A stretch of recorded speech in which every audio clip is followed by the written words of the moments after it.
A gente vai voltar a falar sobre a Conferência do Clima da ONU, evento que começou hoje em Glasgow, na Escócia. Vem para cá o cientista político, coordenador do Centro de Estudos e Negócios Internacionais da ISPM, Alexandre Uehara. Uehara. É isso? Harara, não sei. Me explica, Uehara, Alexandre. tá Uehara, acho que agora foi. Sim, Alexandre Uehara. Muito bem. Obrigado pelo convite. Aprendido, não erro mais. Alexandre, boa tarde. Obrigada por fazer parte aqui da nossa programação da CNN nesse domingo. Eu não posso deixar de abrir essa conversa repercutindo com você a informação que Lorival Santana, que inclusive já deve estar prontíssimo para vir aqui participar dessa conversa, trouxe. A gente abriu essa edição do Plantão da CNN nesse domingo à tarde com Breaking News. O presidente Jair Bolsonaro gravou um vídeo anunciando ali que vai ampliar a meta, ou seja, vai trazer uma meta mais audaciosa para a redução da emissão de gases do efeito estufa. Bolsonaro que não vai para a COP26, mas envia essa mensagem. Alexandre, qual é o tamanho do desafio, de novo, de conectar a promessa com o discurso e com as ações que foram capitaneadas pelo governo até aqui, que colocou o Brasil como um dos vilões, digamos assim, da crise do clima? Ok, bom, primeiro eu creio que é importante, de fato, a gente ter uma mudança de discurso do país, né? Até o presente momento, durante o governo Bolsonaro, nós tivemos aí um desgaste muito grande em relação à imagem do país em termos de meio ambiente, e o discurso, lógico, é importante, essa mudança de discurso que vem desde o encontro de líderes que houve em abril. Nós já vimos aí uma mudança de tom nas conversações, nas palavras do governo brasileiro. Porém, né, como diziam, né, não basta falar, temos que mostrar, temos que demonstrar o nosso compromisso. E em termos de fatos, o Brasil tem mostrado aí fatos muito negativos. Então, as palavras apenas não serão suficientes, dado que nós tivemos aí muitas queimadas, nós tivemos aí no desmatamento, tivemos problemas com a mineração e além dos próprios compromissos internacionais, né, quando nós deixamos de cumprir alguns compromissos internacionais, abdicando inclusive de dinheiro, né? O governo brasileiro reclama de dinheiro, mas nós abrimos mão do dinheiro que nós tínhamos para cuidar das nossas florestas. Alexandre, a gente vai convidar então ele, o dono da notícia, que assim a gente faz a repercussão, Lorival Santana. Vem para cá, Lorival, o nosso convidado muitíssimo alinhado com a ideia que você trouxe, palavras só não basta. Eu vou fazer uma pergunta da ordem interna para o Alexandre, quer dizer, se é sustentável para a eleição do ano que vem, do ponto de vista do presidente Jair Bolsonaro, que vai ter que se diferenciar do principal rival dele, o ex-presidente Lula, se é possível para ele, sustentável eleitoralmente, ele fazer essa guinada com relação à questão ambiental para o mundo, se a base dele vai perdoá-lo por isso, né? Aquela base que acha que a Amazônia é nossa e isso significa que temos o direito de desmatá-la, transformá-la num grande pasto para o nosso gado. Essa é uma boa pergunta, Lorival, porque, de fato, até este momento, o presidente Bolsonaro veio numa linha, né, muito de negar essa relação, negar a globalização, negar as relações do Brasil com o mundo, e isso é o que fez com que muita gente pudesse ter este alinhamento com ele. E esta guinada, que é importante em termos de relações internacionais, dado que o mundo está pressionando, e a preocupação que a gente vê, inclusive, na COP26, do setor privado brasileiro, né, de ir lá e tentar mostrar, olha, nós estamos comprometidos, nós não queremos perder as nossas exportações para os demais países, porque a ausência desses compromissos pode levar aí a sanções ou até mesmo a restrições por questões de critérios mesmo de importação, e o setor privado está preocupado. Então, eu creio que isso é um ponto importante, porém, isso é uma faca, vamos dizer, de dois gumes para o presidente, né? De um lado, ele vai se alinhar um pouco mais com as demandas internacionais em pontos importantes para a economia brasileira, porém, vai causar uma certa insatisfação em relação aí aos seus eleitores.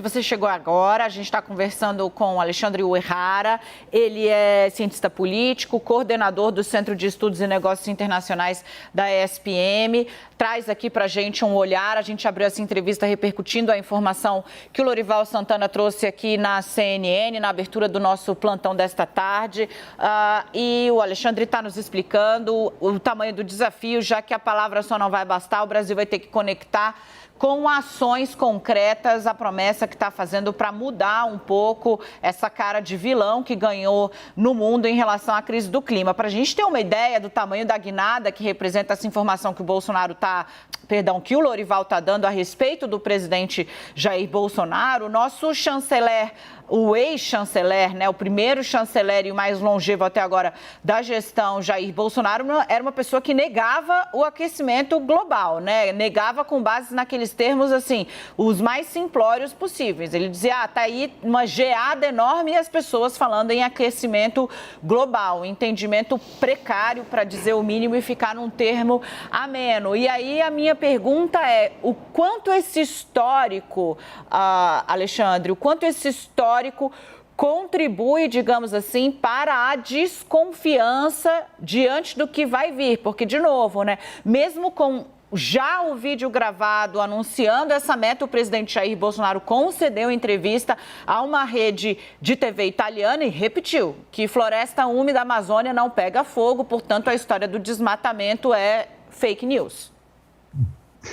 É interessante porque enquanto você falava, comentava, vinha exatamente essa reflexão na minha cabeça, que era assim, da credibilidade, né? Qual é a credibilidade que o presidente tem neste momento, apesar da mudança de discurso? E a gente até considerar que a mudança de discurso é interessante, porque ele vai trazer aí um pouco mais para a linguagem, né, que o mundo está hoje discutindo, da importância de se dar atenção ao tema do meio ambiente. E como eu falei, em termos de eleição, como o Lorival perguntou para o ano que vem, a economia é fundamental, né? Não dá para perder. A economia já tem sinais muito negativos que vem apontando com inflação, com crescimento menor ou até negativo em alguns indicadores. E se nós perdermos o nosso, vamos dizer, a nossa locomotiva da economia que tem sido, que é o agronegócio brasileiro, em função de algumas sanções internacionais, de algumas restrições, de fato, a nossa economia para 2022 seria muito ruim, e aí, assim, as pretensões do presidente de ser reeleito ficariam muito mais difíceis, né, com esse cenário. Portanto, eu creio que é uma mudança que está olhando também para o cenário do ano que vem, porém, existe outro lado que é da credibilidade, né? Até este momento, o presidente já teve idas e vindas muito fortes, guinadas muito importantes. Se neste momento alguns entendem que esta guinada, que esse novo discurso é importante para alinhar com o discurso que é próximo do que está se propondo na COP26, de outro lado, existe um outro público que fala, bom, mas ele já disse outras coisas antes e não cumpriu, né? Ou não foi exatamente seguido, simplesmente foram palavras que não foram assinadas com coisas concretas. Então, existe um problema importante da credibilidade e, por outro lado, também, né, voltando um pouco só ao que o Lorival mencionou, bom, em relação ao público que ele tem como seus fiéis seguidores, também pode parecer para esses que ele talvez não perca tanta força, porque fala, não, ele disse isso porque é importante dizer, mas no final ele não vai fazer nada mesmo, então vamos continuar, porque sabemos que isso é uma estratégia, como ele mesmo disse, o presidente Bolsonaro disse em relação à não ida, né, COP26, que a gente viu numa entrevista ali, uma conversa que era uma estratégia dele. Então, de repente, isso é uma estratégia e aí o problema da credibilidade é um ponto fundamental. Lorival? A gente está vendo aí do lado o Alok Sharma, que, aliás, eu entrevistei para a CNN também, que é o presidente da COP26 aí na abertura aí dos trabalhos, ele que é um ministro do governo britânico. Alexandre, o agronegócio brasileiro está bastante preocupado, porque tanto no Congresso americano, quanto no Parlamento Europeu e também na Comissão Europeia tramitam, né, projetos para proibir a importação de produtos associados ao desmatamento. E aí, no mínimo, se você aceita a tese deles de que o agronegócio não precisa do desmatamento, vai haver o ônus da prova, né? As empresas brasileiras terão que provar que, por exemplo, a soja usada na ração do gado, daquela carne exportada, não veio do desmatamento. Então, no mínimo, vai aumentar, né, o custo da produção brasileira. Esse é também um fator de pressão que pesa sobre o presidente Bolsonaro nessa equação econômica que você estava trazendo, né? Não, perfeito. Acho que Hoje o dado econômico é importantíssimo, né? O mundo está crescendo e os dados econômicos mostram que o Brasil, pelo menos neste momento, está meio que no sentido contrário. E neste momento é fundamental que o Brasil ganhe credibilidade. Pela perda de credibilidade que nós tivemos nos últimos anos, né? Nós, digamos, Brasil, né? O setor privado até tentou manter aí uma boa relação, mantendo um alinhamento, a presença na COP26 do setor privado também vai tentar mostrar isso, mas temos um custo, né? Temos um custo que temos que, infelizmente, pagar, nós, eu digo, setor privado e nós, sociedade brasileira, porque no final das contas, nós também, né, vai pesar ou em termos de trabalho ou em termos de custo da própria produção do Brasil. Então, é um custo que acabou nos onerando, né, como país, nesse cenário que estamos vivendo neste momento. Mas eu creio que é necessário, né? Quer dizer, a gente não tem como, queremos manter uma boa imagem e a exportação sem fazermos essas comprovações que serão exigidas aqui para frente. A gente estava ouvindo aqui Alexandre Uehara, ele é cientista político, coordenador do Centro de Estudos e Negócios Internacionais da ESPM. Muitíssimo obrigada pela entrevista, teremos muito assunto ao longo dos próximos dias. Portas abertas aqui na CNN, não haverá novo erro na pronúncia do seu sobrenome comigo, prometo. Ok, muito obrigado. Obrigado pelo convite aí.